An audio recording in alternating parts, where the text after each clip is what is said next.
안녕하세요. 에케로라인 페리로 에스토니아를 가던 도중 이용해본 선상 조식 뷔페 후기입니다. 설명창에 타임스탬프를 참고하시면 원하시는 부분부터 찾아보실 수 있습니다. MS 핀란디아 페리의 8층에 위치한 에케로 뷔페입니다. 점심시간을 제외하고 운영하고 있습니다. 점심은 선장 등 직원 식사용으로만 개방하더라고요. 탈린에서 헬싱키로 돌아오는 복편 항해에는 근사한 디너 뷔페가 준비되는가 가격이 이번에 제가 이용한 뷔페보다 2배 이상 뜁니다.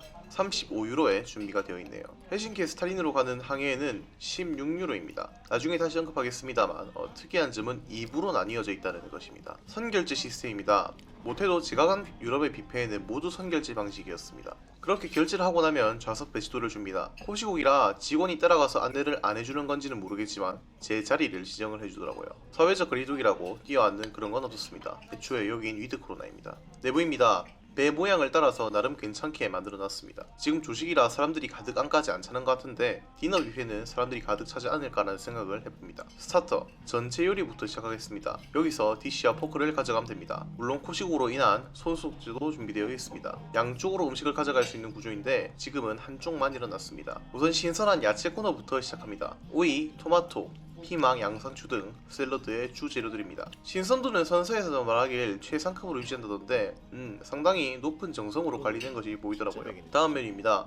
콩절임, 절인 호박, 절인 오이 등 재료를 절인 것들이 준비가 되어 있었습니다. 엔초비도 준비가 되어 있었습니다. 그리고 퍼찌, 초점이 나갔습니다만 맨 오른쪽은 참치. 근데 이게 한국의 동원 참치만큼 뻑뻑하진 않더라고요. 그리고 가운데는 훈제 연어 무스, 그러니까 으깬 훈제 연어라고 생각하면 좋을 것 같습니다. 맨 왼쪽은 삶은 계란과 감자, 그리고 연어가 조금 들어간 샐러드입니다. 흔히 말하는 감자 사라다에 훈제 연어 넣은 거라 생각을 하면 되는데 이 조합이 상당히 좋았습니다. 다음은 콩이 있습니다. 정식 메뉴판에서는 찾아볼 수 없었어요.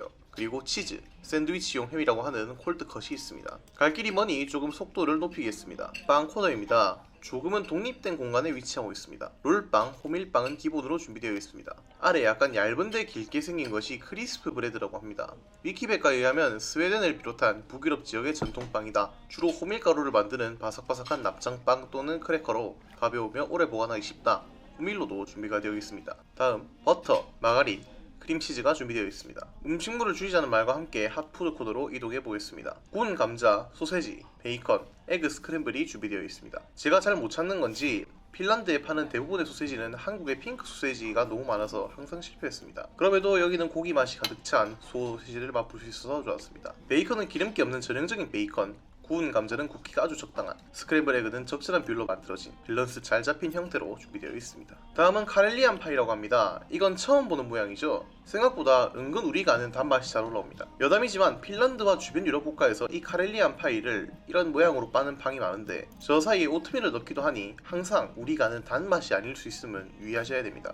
왼쪽은 팬케이크라고 합니다. 단맛은 부족했습니다. 다음은 크림 훈제고기가 준비되어 있었습니다. 저거 진짜 괜찮았습니다. 크림이 과하지 않은 단맛인데 적절히 고기와 조화를 잘 이루고 있었습니다. 위는 야채볶음인데 시도해보지는 않았습니다. 흔히 예상이 가는 그런 맛이라고 해야 되나. 베이크드 빈, 팔라펠입니다. 흔히 예상한 맛과 똑같습니다. 삶은 계란과 또 다른 얇은 빵이 준비되어 있습니다. 특이한 건 삶은 계란이 시간별로 준비가 되어 있습니다. 4분과 7분, 물론 4분이 반수이겠죠. 유기농 오트밀 죽이 준비되어 있습니다. 왼쪽은 계란 샐러드라고 생각하면 좋을 것 같습니다. 이 오트밀 코너 왼쪽에 별도로 요거트가 준비되어 있었는데 이건 6개인 걸 보면 따로 가져가라고 되어 있는 건지 아니면 주인이 따로 있는 건지는 모르겠습니다. 유럽의 마른마트와 뷔페는 이렇게 글루텐 프리 음식들이 많습니다. 필요하신 분들은 참고해보시면 좋을 것 같습니다. 쿠키와 크림, 버터 등이 준비가 되어 있습니다. 커피와 우유 머신들이 준비가 되어 있습니다. 커피는 머신에서 내려오는 건데 우유는 별도로 준비가 되어 있습니다. 한국처럼 우유가 머신 안에 있어서 같이 내려오는 형식이 아닙니다. 그리고 음료 코너, 여기도 우유가 별도로 준비되어 있고 탄산 음료와 함께 오렌지 주스 등 과즙 음료도 준비가 되어 있습니다. 요거트 코너입니다. 일반 요거트와 그릭 요거트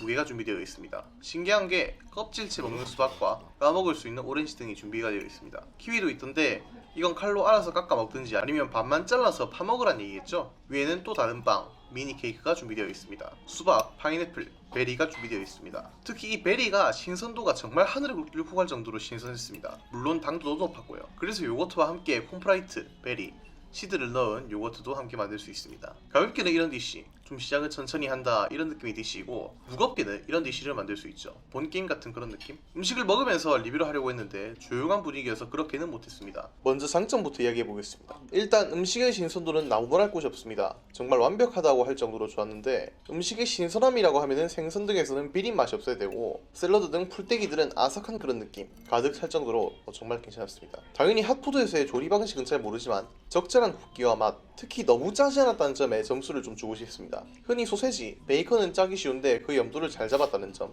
연어 퍼치와 함께 절인 요리들도 마찬가지고요. 선서 홈페이지에서 이렇게 적혀 있더라고요. 최고의 핀란드와 북유럽식 제철 재료로 만든 별미를 즐기며 훌륭한 가정식을 맛보는 경험을 해보세요.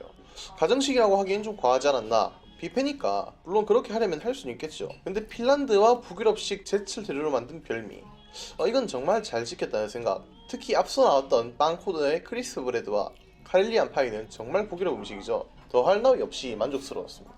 단점이라고 하긴 그렇지만 고려사항도 몇 가지 있습니다. 그러니까 여길 꼭 와야 되나라는 질문에 대해서 저 스스로 생각해도 이걸 단점으로 하기에는 너무 꼬투리 잡는 느낌일 수 있다고 생각을 하기 때문에 몇 가지만 생각해 보았습니다. 이 조식 뷔페에 대한 점만 얘기를 해보겠습니다. 우선 처음에 말했듯 이 뷔페의 운영 시간은 2부로 나뉘어져 있습니다. 어쨌든 이 배 운행 시간은 2시간 반 정도로 소요가 된다고 합니다. 그럼 저녁 뷔페는 1, 2부로 나눠져 있지 않으니까 2시간 풀로 영업하겠죠. 이게 1부당 조식 뷔페는 1시간씩인데 생각보다 너무 시간이 빠듯하더라고요. 제가 음식을 그렇게 빨리 먹지는 않는 편이긴 한데 소위 뷔페라서 뽕을 뽑는다 이런 생각으로 간 건 아니었습니다. 또한 제가 영수증에도 나와있지만 8시 31분, 그러니까 조식 뷔페 시작 시간에 정확하게 들어갔음에도 스타터, 메인 1, 메인 2, 디저트 이렇게 먹으려니까 시간이 너무 부족하더라고요. 심적인 부담감은 아니지만 음식의 맛을 즐기기에는 좀 시간이 짧았다라는 생각입니다. 앞서 말한 내 파트로 음식을 음미하며 먹기 위해서라면 못해도 1시간 반은 필요하지 않을까라는 생각입니다. 가격에 대해서 제가 앞선 영상에서 언급했습니다. 12유로의 배 가격에 15유로의 뷔페는 생각을 해봐야 되지 않나. 그런데 이 정도 퀄리티면 15유로를 정말 기분 좋게 쓸만하다. 그러니까 조식 뷔페 여기서 먹을만하다고 생각합니다. 오히려 선실을 이용하는 가격을 아끼고 여기서 그 돈을 쓰는 게 어떤가 라는 생각이 듭니다. 다만 한 가지 아쉬운 게 있다면 디너 뷔페를 이용하지 못한 건데, 이건 2시간의 긴 뷔페니까 어떨지 더 기대가 됩니다. 아마 선선 디너 뷔페 특성상 이벤트와 함께 여러가지 공연도 있을 것 같은데, 그런 보는 재미와 함께 2시간의 자리세가 35유로면 다이닝 그리고 외국의 특별한 뷔페로, 물론 35유로면은 거의 1인당 5만원 정도 되는 돈이긴 한데 여행의 목적이라면 충분히 조절해도 되지 않나 라는 그런 생각입니다. 무엇보다도 선상 뷔페라는 희소성 때문에 더없이 좋은 경험을 할 수가 있고 특별한 장소니 추억이 길게 가니까요. 어쨌든 이렇게 에스토니아로 가는 배 안에서 만난 미친 뷔페 에케로라인 페리의 선상 뷔페를 맛봤습니다. 목표를 저녁으로 설정하지 않아서 디너 뷔페를 맛보지 못한 아쉬움이 정말 크네요. 그럼에도 선상 뷔페의 기억을 다시 불러일으키는 거의 완벽에 가까운 북유럽식 정선을 맛볼 수 있어 정말 좋았습니다. 그럼 여기까지 에스토니아 여행 중인 진석킴이었습니다. 감사합니다.